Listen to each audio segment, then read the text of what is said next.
Going to update 846, the first one after the feast, we have an editorial here by Caleb Mitchell titled "The Question is Why?"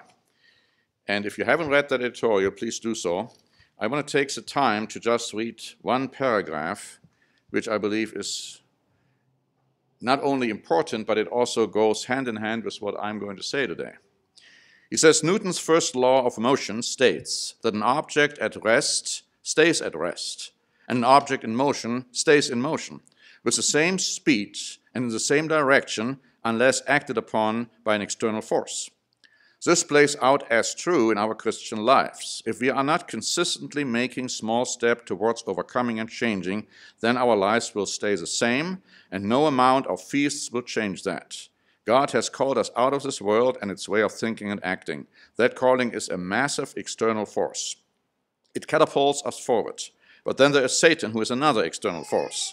And if we are not focused 100% on God, and this has to be a critical and integral part of who we are, our why, then we will be pulled off course. Let us make it personal.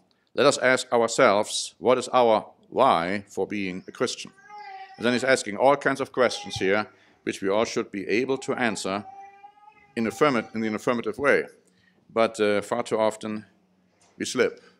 And so it's a good reminder of asking ourselves, why are we here? Why are we here? Why are we, for instance, right now sitting here? Why are we listening in? Why are we later maybe listening to the sermons and watching them?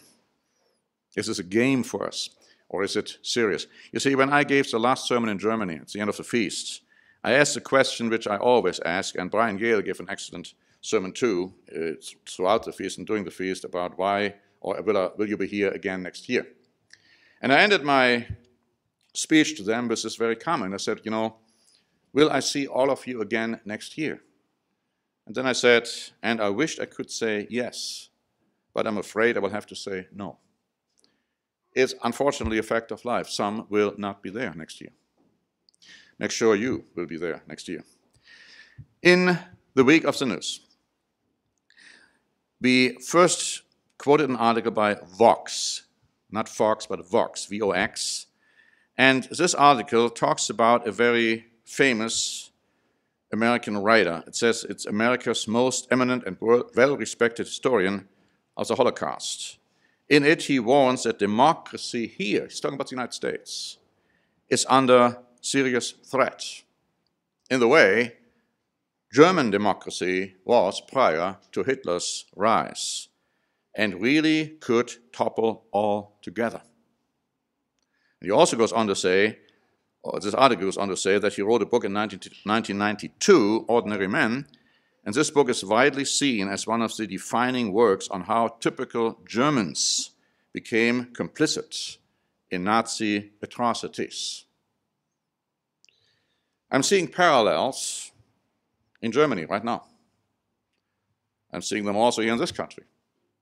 I'm seeing them in many countries. But it's a warning. We go on in our update to talk about the coming economic crash. Today we talk about how everything is so well economically.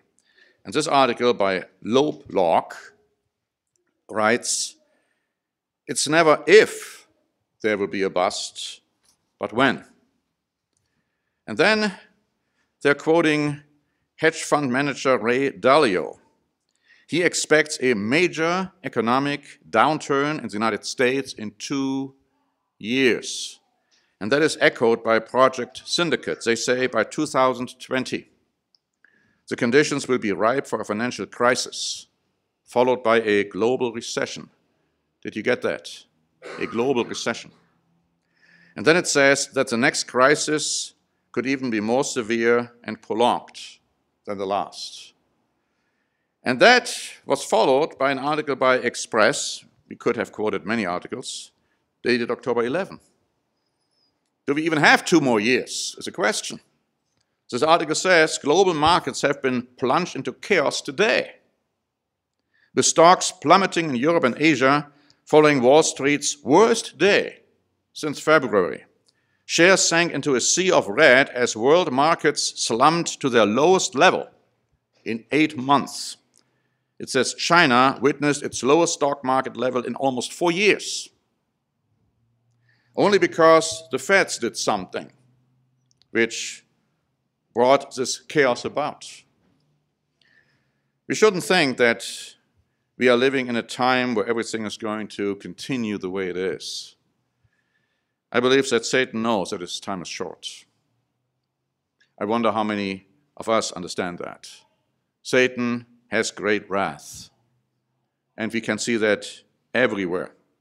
Now we're talking about an explosive situation in the Middle East having to do with the US resident journalist who, from all indications, has been murdered by Saudi Arabian forces in the embassy, I think it was the embassy over there in Istanbul. Bloomberg wrote that allegations that Saudi agents flew into Turkey and murdered one of the kingdom's leading critics would have sent shockwaves through bilateral relations at any point. But with the two countries, talking about Turkey and Saudi Arabia, already on opposite sides of some of the Middle East's defining rifts, the accusations are potentially even more explosive. Now, President Trump is under pressure to do something. You know, he always attacked, and rightly so, Mr. Obama for talking about a red line and then saying, well, once that red line is reached, then I will do something. And of course, he never did. Now, it's up to President Trump to do something. Otherwise, he will be looked upon as a coward, like Mr. Obama was looked upon as a coward. Now, he already said, unfortunately, there will be no economic sanctions because of the huge arms deal which America made with Saudi Arabia. But then he talked about other severe punishment, and of course he never specified as to what that severe punishment is supposed to be. I found an article this morning by The Week saying, Saudi Arabia is no friend of democracy, liberty, or even common decency. They pointed out something we have forgotten, I believe, that most of the 9/11 hijackers were Saudis. And recently, the court allowed those victims, those survivors, or the victims of those survivors' relatives, to actually file lawsuits against the government of Saudi Arabia. Now, I haven't even heard what came out of this, but it seems to be pretty much established that Saudi Arabia was in part behind the terrorist attack. The article goes on to say, and I wonder whether you knew this because I didn't. It says, the new crown prince, Mohammed bin Salman, came to power in 2017, casting himself as a liberal reformer. Since then, it has become starkly obvious that bin Salman was just setting himself up as a ruthless, absolute dictator. His domestic opponents have been reportedly kidnapped, extorted, and even tortured. A Twitter account closely associated with the governmental boldly threatened Toronto with a 9/11-style attack after the Canadian government criticized the Saudis for arresting a women's rights reformer. Saudis have been arming, paying, and recruiting al-Qaeda as part of bin Salman's quasi-genocidal war in Yemen. It says America should very obviously ditch the alliance with Saudi Arabia immediately. That kind of despicable, murderous authoritarianism has no place in the community of nations. Will America do that? I doubt it. America, not just under President Trump, even before, even under Mr. Obama and President Bush and so on, has had a very close relationship with Saudi Arabia. Far too close, if you ask me. But in any event, that's what's going on. And so it's going to create more turmoil in the Middle East. And of course, Hurricane Michael, no relationship, I think, has caused tremendous devastation now in Florida. It says that the Category 4 monster, it was almost a Category 5, was among the most powerful hurricanes in half a century to strike the mainland United States, and it was the most powerful hurricane to hit the Florida Panhandle. At this point, there are still about 900,000 people without power, and many of them you can't even get to. They have no food. They have no shelter. It's a horrible situation. Now, we say in our comments that many blame climate change for the increased hurricane activities. Whatever the truth, it is clear to us that Satan, the prince of the power of the air, is a real instigator of these devastating developments, but God allows them in his attempt to wake America up. America is still very much asleep. We also have an interesting article here by Politico asking the question, what if President Trump refuses to leave after his terms are up? Is that possible?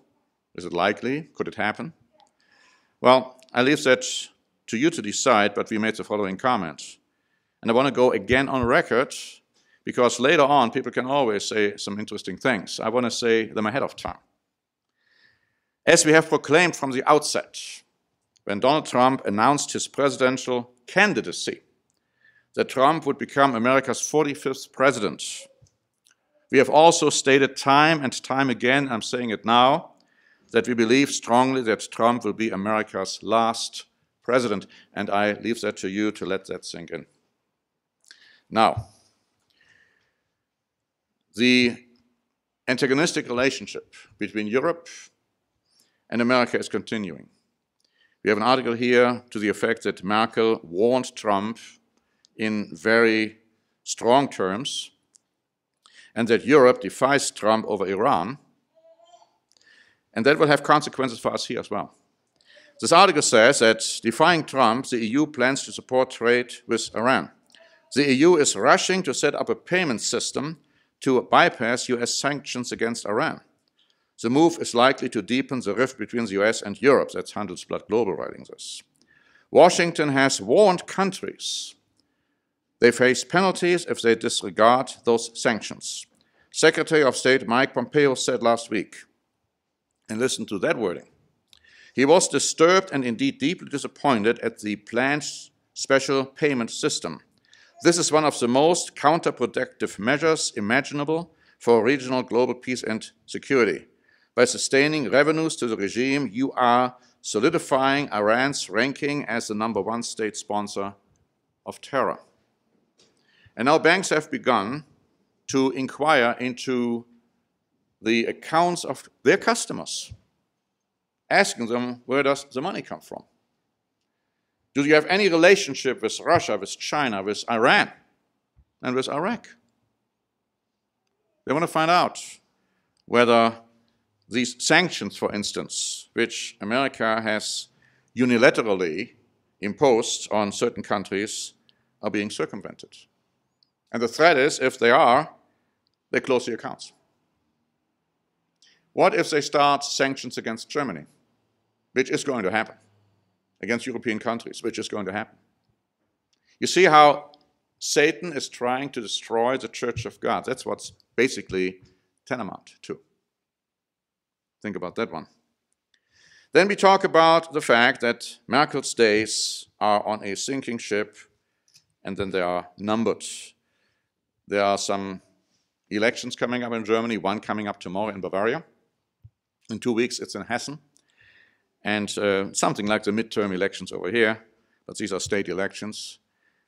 They all expect that Merkel's party will go really down. They still might be the #1 party to an extent, but by no means will they ever get the majority they would need to rule without a coalition, and maybe one coalition party is not even enough. That brings up what is happening with the so-called AfD. The AfD, that is the party in Germany, the alternate party. It's an anti-immigration and pro-military party, and they are profiting from that rule, I might say the incompetent rule, of Merkel's government at this point. We say in our updates, and of course in our comments, and these are reflections of newspaper articles I read over there in Germany and also news programs I've seen, concerns regarding the AfD are well-founded. A leader of the AfD has made outrageous and ridiculous statements, including the preposterous allegation that Hitler was forced to invade Poland. He also called Count Stauffenberg a coward. Now, Stauffenberg was the one, as you will recall, who actually tried to assassinate Hitler in 1944. The movie with Tom Cruise, Valkyrie, goes into that. Actually a good movie, if you haven't seen it. So this was a coward, according to this guy. But not only that, they also went further. It looks like almost on a regular basis they have these legislative initiatives and then the parliament has to have hours to debate them. There was one which was introduced. They said, oh, we have to fight Islam. They said, there are illegal statements in the Quran. That's all they said. So the parliament had to debate this for I don't know how long to figure out what in the world they wanted to do.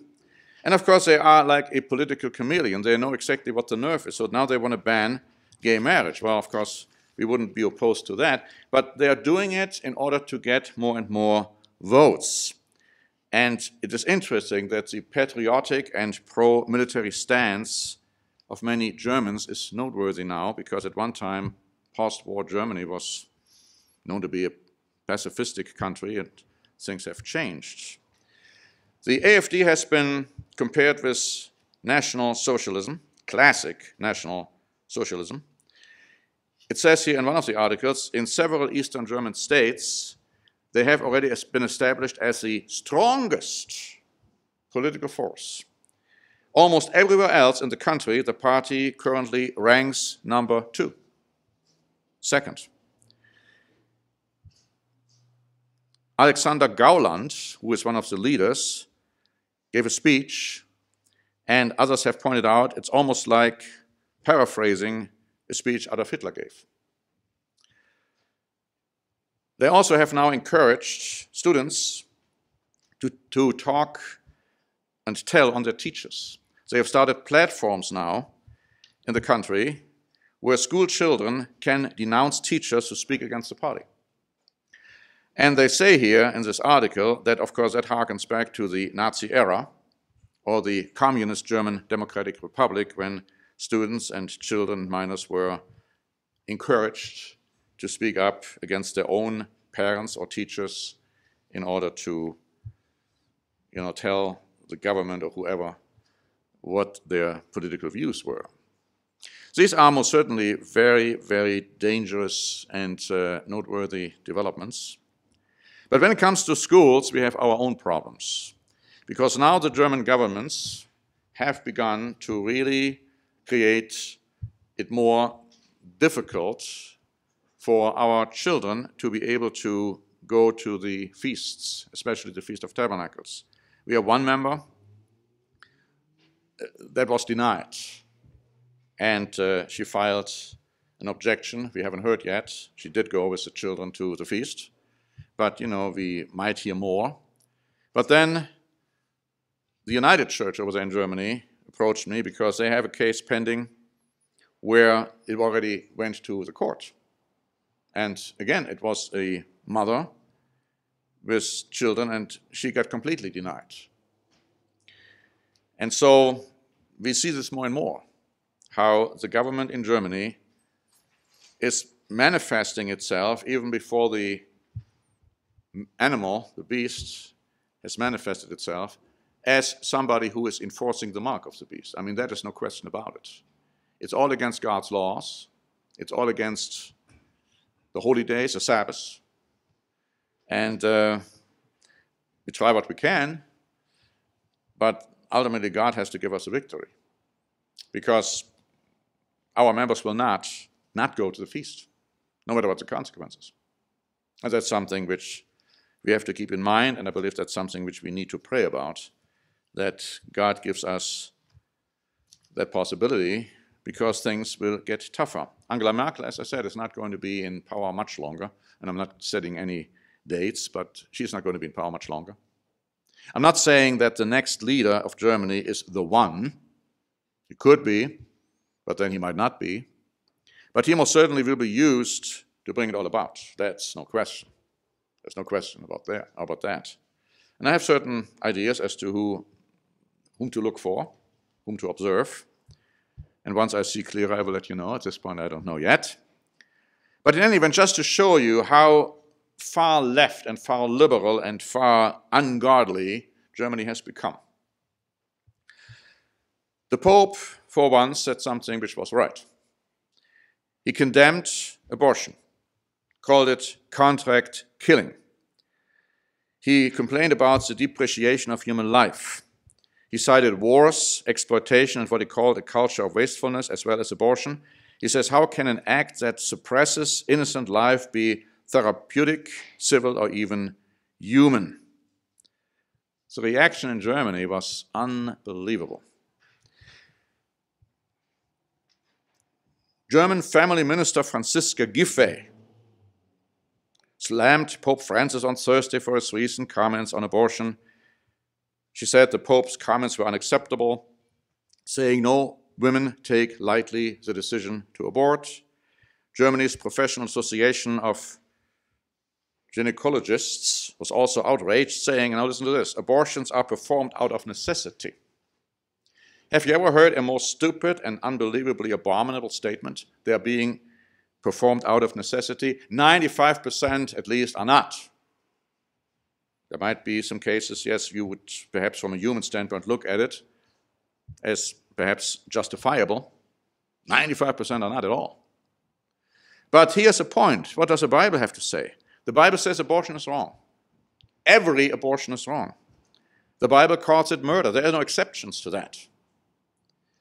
Abortions are not performed generally because of necessity. This is ridiculous. It's a stupid comment. But that's how liberal the society has gotten. See, people don't get the right perspective when they talk about Nazi Germany. They think, oh, it was a very right-winged, radical situation. It was National Socialism. That's what it was, National Socialism, right? So we see that over there in Germany happening, National Socialism. And the more we see it, the more we should understand how close we are to the final revival of the ancient Roman Empire. And then we have a Q&A, which is actually part 3 of our series on Do We Believe in the Prosperity Gospel? And I don't want to take too much time on it, except to give you a few quotes, because I believe they fit right in into what we are talking about. It says here, when our worldwide economic troubles increase, all our wealth, riches, and money will be useless, without value. None of them will help us. People will throw their gold as well as their silver into the streets, treating it as refuse because it will be totally worthless. And then we say that in Matthew chapter 13, the following warning is given. Then he spoke many things to them in parables, saying, behold, a sower went out to sow, and as he sowed, some seed fell among thorns, and the thorns sprang up and choked them. Now he who received seed among the thorns is he who hears the word. They hear the word.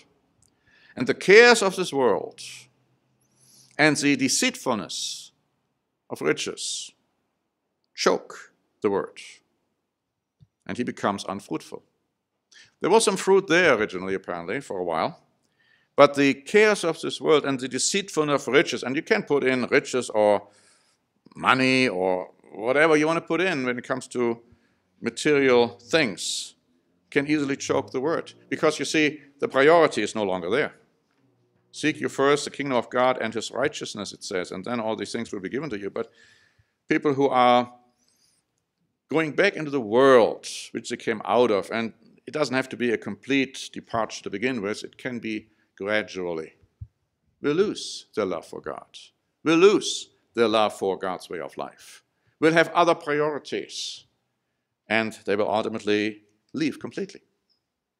I've given a sermon over there in Germany during the feast, and I will give this here as well, talking about the unpardonable sin. It doesn't start with hatred towards God. That's where it ends. It starts many times with neglect, negligence. Other priorities suddenly become more important. We also say in this Q&A, we must not trust in our riches or allow them to prevent us from following God completely.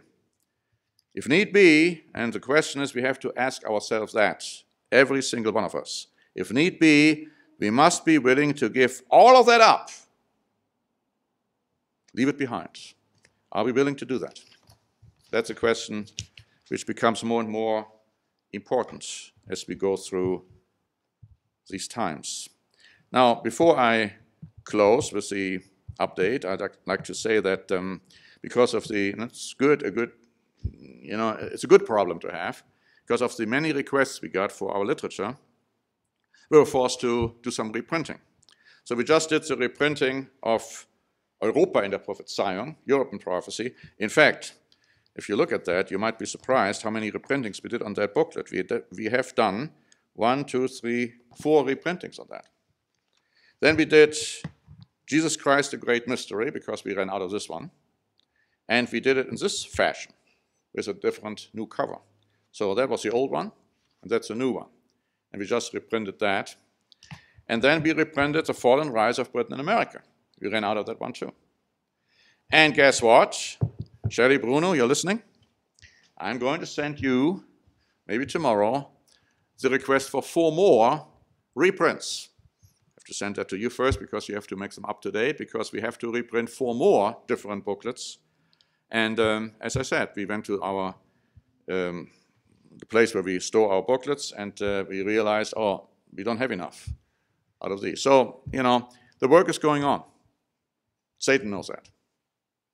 And that's why he's so angry. And I will talk about his anger in a few minutes in the sermon. But first we'll have another hymn.